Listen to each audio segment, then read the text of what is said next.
शिमला के जंगल में टुनटुनी चिड़िया कालू कौआ पानी पूरी का ठेला लगाते थे। एक दिन सुबह सुबह कालू कौआ टुनटुनी को आवाज देने लगता है। अरे ओ टुनटुनी, जल्दी करो भाई, सारे पक्षी अपने अपने ठेले लगा चुके होंगे। अगर हम देर से पहुँचे तो हमारी पानी पूरी कोई भी नहीं खाएगा। अरे क्या हुआ जी, इतना शोर क्यों मचा रहे हो? अरे भाई जल्दी चलो टुनटुनी, वरना सारे ग्राहक दूसरे ठेले से पानी पूरी खा लेंगे और हमारी बिक्री कम हो जाएगी। अरे शुभ शुभ बोलो कालू जी, धंधे का समय है, देखना हमारी बोहनी बहुत अच्छी होगी। तब तक आप लोग कमेंट पे बताएं 630 प्लस 54 कितने होते हैं। टुनटुनी पानी पूरी का मसाला बहुत ही चटपटा बनाती थी, जिसके चलते उसकी पानी पूरी सबसे पहले बिक जाया करती थी। उस दिन भी ऐसा ही हुआ, उनकी पानी पूरी सबसे पहले बिक गई। कालू जी, अब हमारे पास काफी पैसे इकट्ठे हो गए हैं। ऐसा करिए, आप कल ही जाकर हरी तोता जी को अपना पक्का मकान बनाने को बोल दीजिए। ठीक है टुनटुनी, मैं कल नहीं आज ही जाकर हरी तोता से बोल दूंगा। शाम को कालू कौआ हरी तोता के पास जा रहा था, तभी नदी किनारे कौवी उसे मिलती है। ये कौवी तो नदी में छलांग लगाने जा रही है, मुझे इसे बचाना होगा। छोड़ दो मुझे छोड़ दो, मैं मर जाना चाहती हूँ। अरे तुम मरना क्यों चाहती हो? तुम तो इतनी सुंदर हो, तुम्हें किस बात का दुख है? मेरा इस दुनिया में कोई भी नहीं है, जहाँ भी जाती हूँ सब मुझे गंदी नजरों से देखते हैं। मुझे मत रोको, मेरा मर जाना ही बेहतर है। इस तरह मरने से कुछ भी नहीं होगा, हिम्मत रखो। ऊपर वाले ने तुम्हें अपना जीवन इस तरह नष्ट करने के लिए नहीं दिया है। तुम मेरे साथ मेरे घर चलो, घर में मेरी पत्नी है, तुम्हें अच्छा लगेगा। कालू उस कौवी को लेकर अपने घर आता है। अरे कालू जी, ये कौवी कौन है आपके साथ और आप इसे यहाँ लेकर क्यों आए हो?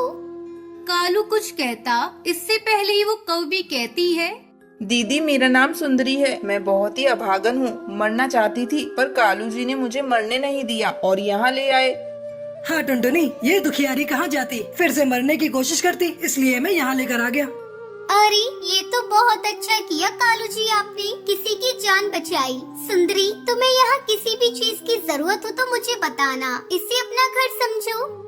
धीरे धीरे समय गुजरने लगता है। टुनटुनी अपने काम में लगी रहती, उधर कालू कौवा किसी न किसी बहाने सुंदरी के साथ ज्यादा समय गुजारने लगा। क्यों जी, आज आपको पानी पूरी बेचने मेरे साथ नहीं जाना? अभी तक सोए पड़े हो, देख रही हूँ। जब से ये सुंदरी आई है तुम्हारे रंग ढंगी बदल गए हैं, काम में तो तुम्हारा ध्यान बिल्कुल भी नहीं लग रहा है। मैंने तुम्हें पक्का घर बनाने के लिए पैसे दिए थे, लाओ मुझे मेरे पैसे वापस करो। कैसे पैसे? खत्म हो गए वो पैसे। क्या खत्म हो गए पैसे? ऐसे कैसे? वो सुंदरी ने मुझसे अपना कुछ जरूरत का सामान मंगवाया था, तो उसके खर्च में चले गए। क्या? अच्छा, तभी मैं कहूँ ये सुंदरी इतनी बन ठन कर आजकल क्यों रहती है? सारे पैसे इसी कलमुही पे उड़ाया होगा आपने। आज मैं इस कलमुही को नहीं छोड़ूंगी। खबरदार टुनटुनी, जो तुमने सुंदरी को कुछ कहा तो उससे मैंने शादी कर ली है, अब वो इसी घर में रहेगी। क्यों रे कलमुही, तुझे मेरा घर उजाड़ते शर्म भी नहीं आई? मैंने तो तुझे अपनी छोटी बहन माना था, पर तू तो मेरी सौतन बन गई, सौतन।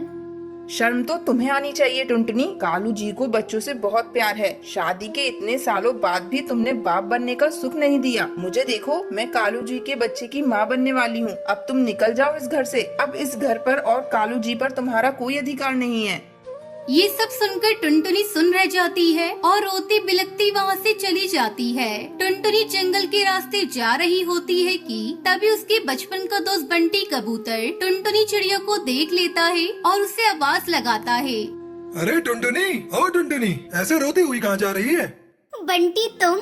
टुनटुनी चिड़िया बंटी कबूतर को सारी बात बताती है। बंटी कबूतर सारी बात सुनकर टुनटुनी चिड़िया से कहता है, अब तुम ये रोना धोना छोड़ो और जिंदगी की एक नई शुरुआत करो। और तुम गोलगप्पे बनाना जानती हो ना? मेरी दुकान खाली पड़ी है, तुम वहाँ अपने गोलगप्पे बेचो और अपनी आगे की जिंदगी बिताओ।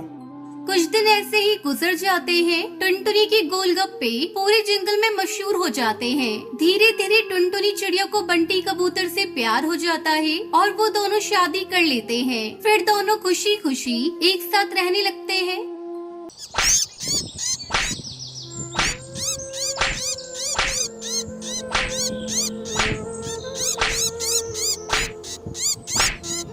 सुंदरवन जंगल में टुनटुनी चिड़िया अपने पति कालू कौवे के साथ रहती थी। टुनटुनी की शादी हुए अभी कुछ ही महीने गुजरे थे। एक रात टुनटुनी अपनी सास सुंदरी कौवी के पास बैठी थी। माँ जी लाइए, मैं आपके पैर दबा देती हूँ। अरे नहीं बहू, तू जा, रात बहुत हो चुकी है। कालू तेरा इंतजार कर रहा होगा। अगर तू नहीं गई तो वो नाराज हो जाएगा, ठीक है? माँ जी मैं जा रही हूँ, आप सो जाइए। कोई परेशानी हो तो मुझे आवाज लगा लेना। टुनटुनी अपने कमरे में चली जाती है। अजी सुनते हो, सो गई क्या? सो नहीं तो और क्या करूं? तुम्हें तो मेरी कोई परवाह ही नहीं। दिन भर घर के काम में लगी रहती हो और रात को माँ की सेवा करने लगती हो। मेरे लिए तो तुम्हारे पास समय है ही नहीं। अरे बाप रे, आप मुझसे इतना नाराज हैं? ये तो मुझे पता ही नहीं था। कालू कौवा टुनटुनी की बातों का जवाब नहीं देता और सो जाता है। अगले दिन वो सुबह सुबह काम पर चला जाता है। माँ जी, ये कालू जी सुबह सुबह कहाँ चले गए? मैंने उन्हें पूरे घर में छान मारा पर वो कहीं नहीं मिले। आपने उन्हें कहीं जाते हुए देखा है क्या? हाँ बहू, वो काम पर चला गया। उसे दफ्तर में कुछ जरूरी काम था। वैसे कुछ उखड़ा उखड़ा लग रहा था। कल रात तुम दोनों की लड़ाई हुई है क्या? नहीं माँ जी, लड़ाई तो नहीं हुई, पर वो मुझसे थोड़े नाराज हैं। बहू, तू हर समय मेरी सेवा में लगी रहती है। तू अपने पति पर भी ध्यान दिया कर। उधर कालू कौवा ऑफिस में बैठा था, तभी उसका बॉस कड़कनाथ सेठ वहाँ आता है। क्या बात है कालू, आज तुम्हारा मन काम करने में नहीं लग रहा है? घर में पत्नी से झगड़ा करके आए हो क्या? नहीं नहीं सर, ऐसी कोई बात नहीं। तो ठीक है, अपना काम मन लगा कर करो।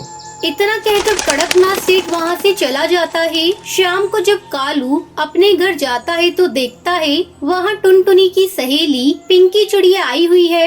ये कौन है टुनटुनी? मैंने इन्हें पहचाना नहीं। अरे जीजू, मैं टुनटुनी की सहेली हूँ और आपसे मुझे एक बहुत जरूरी काम है। कहिए, आपको मुझसे कौन सा जरूरी काम है? वो ऐसा है जीजू, मेरे पापा की एक फाइल आपके ऑफिस में अटकी पड़ी है। बस उस पर आपका सिग्नेचर चाहिए। वैसे तो ऑफिस के चक्कर मेरे पापा लगाते थे, लेकिन आज उनकी तबीयत कुछ खराब है, इसलिए मैं यहाँ आई हूँ। ठीक है पिंकी जी, आपका काम हो जाएगा। आप कल मेरे ऑफिस में आकर मुझसे मिलिए। कालू कौवा पिंकी की खूबसूरती और उसकी मीठी मीठी बातों का दीवाना हो गया था। अगले दिन पिंकी चिड़िया कालू के ऑफिस में जाती है और अपना काम करवा लेती है। इस तरह उन दोनों का मिलना जुलना शुरू हो जाता है। अब कालू कौवा जब भी ऑफिस से घर लौटता तो बहुत खुश होता था। उसे खुश देखकर टुनटुनी राहत की सांस लेती है, लेकिन उसे क्या पता था कि उसके पति के मन में कुछ और ही चल रहा है। इस तरह कई दिन बीत जाते हैं। एक दिन टुनटुनी अपने पति से कहती है, सुनिए जी, काफी दिन हो गए हम दोनों साथ में फिल्म देखने नहीं गए। अगर आपके पास समय हो तो आज हम लोग फिल्म देखने चलते हैं। मेरे पास तुम्हारी इन फालतू बातों के लिए समय नहीं है। वो टुनटुनी को डांट देता है और अगले ही दिन पिंकी चिड़िया से शादी करके उसे अपने घर लेकर आता है। ये तूने क्या किया कालू बेटा? अपनी ही पत्नी की सहेली को उसकी सौतन बनाकर घर ले आया। कालू जी, मैंने आपकी किसी बात का कभी बुरा नहीं माना। अगर आपको मेरी किसी बात से दुख हुआ हो तो मुझे माफ कर दीजिए, पर मेरे साथ ऐसा मत कीजिए।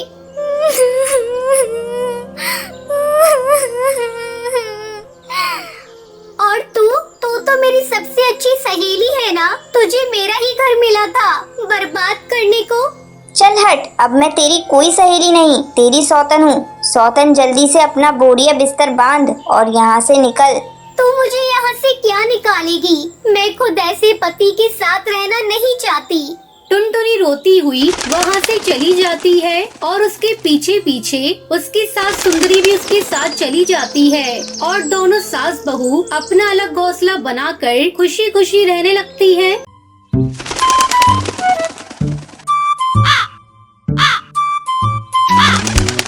नैनीताल के जंगल में टुनटुनी चिड़िया अपनी माँ टूनी चिड़िया के साथ रहती थी। उसके पिता की मौत बचपन में ही हो गई थी। तब टूनी चिड़िया ने टुनटुनी को माँ और बाप दोनों का प्यार दिया। टुनटुनी अब बड़ी हो गई थी और उसकी शादी की चिंता टूनी चिड़िया को सताने लगी। एक दिन जंगल का मुखिया कड़कनाथ कौवा टूनी चिड़िया के घर आता है। कहो भाभी, कैसे हो? सब कुछ बढ़िया चल रहा है ना? मुखिया जी आप बताइए, कहिए कैसे आना हुआ? तुम्हारी बिटिया के लिए रिश्ता लेकर आया हूँ। शहर में मेरी मौसी का बेटा है। तुम कहो तो बात आगे बढ़ाऊं। वैसे आजकल मौसी मेरे पास आई हुई है, कल उनका बेटा भी आने वाला है। तुम चाहो तो कल ही टुनटुनी को दिखा देते हैं। ठीक है मुखिया जी, एक न एक दिन बेटी को विदा तो करना ही है। अगले दिन मुखिया की मौसी चंपा कौवी और उसका बेटा कालू टुनटुनी को देखने आते हैं। बहन जी, मुझे तो टुनटुनी पसंद है। बस मेरा बेटा हाँ कह दे, फिर लेन देन की बातें भी हो जाएंगी। थोड़ी देर तक कालू टुनटुनी से बात करता है और फिर अपनी हामी भर देता है। मुबारक हो बहन जी, अब आपकी बेटी मेरी हुई। लेकिन दहेज में मुझे 2 लाख रुपए नगद चाहिए। मेरा बेटा अपने काम को आगे बढ़ाना चाहता है, इसमें पैसे तो लगेंगे ही। वैसे भी मैं आपसे बहुत थोड़ा दहेज मांग रही हूँ। आप लोग गांव के हैं और हम लोग शहर के। शहर में शादी करने के लिए बहुत सारा दहेज देना पड़ता है। मैं तैयार हूँ बहन जी, बस मेरी बेटी का घर बच जाए, इससे ज्यादा खुशी की बात मेरे लिए और क्या होगी। इस तरह कुछ दिनों बाद टुनटुनी और कालू की शादी हो जाती है और वो अपने ससुराल आ जाती है। शादी को 1 महीना गुजर जाता है। एक दिन टुनटुनी अपनी सास से कहती है, माँ जी, एक बात पूछूं आपसे। मेरी शादी हुई 1 महीना गुजर गया, पर ये रात को कभी घर पर रुकते ही नहीं है। आखिर इनका ऐसा कौन सा काम है जिसे वो दिन में नहीं कर सकते? मेरा बेटा कौन सा काम करता है, इससे तुझे क्या मतलब? बस तू खाने और घर संभालने से मतलब रख। ज्यादा दिमाग चलाया मत कर। ये गांव नहीं शहर है, यहाँ दिन और रात एक समान काम होता है। टुनटुनी अपनी सास की बातें सुनकर चुप रह जाती है। उसे नहीं पता था कि उसका पति शहर में किसी और चिड़िया से शादी करके उसे धोखा दे रहा है। एक दिन टुनटुनी बाजार किसी काम से गई थी। वहाँ वो कालू कौवे को एक चिड़िया के साथ शॉपिंग करते हुए देख लेती है। अरे, ये तो मेरे पति कालू जी है। और इनके साथ ये चिड़िया कौन है जिसे ये शॉपिंग करा रही है? लेकिन मेरे लिए तो इनके पास थोड़ा भी समय नहीं है। टुनटुनी तुरंत अपने पति के पास जाती है। अरे कालू जी, आप और यहाँ ये कौन है? इनसे मेरा परिचय तो कराइए। मैं इनकी पत्नी हूँ और आज मेरे पति देव मुझे शॉपिंग करा रहे हैं। लेकिन इनकी पत्नी तो मैं हूँ और मेरी इनसे शादी हुई है। क्या बकवास कर रही है? मैं तुझे नहीं जानता। चलो जाओ यहाँ से। टुनटुनी आंसू बहाती हुई अपने घर चली जाती है। माँ जी, आप लोगों ने मुझे धोखा दिया है, मेरी जिंदगी के साथ खेला है।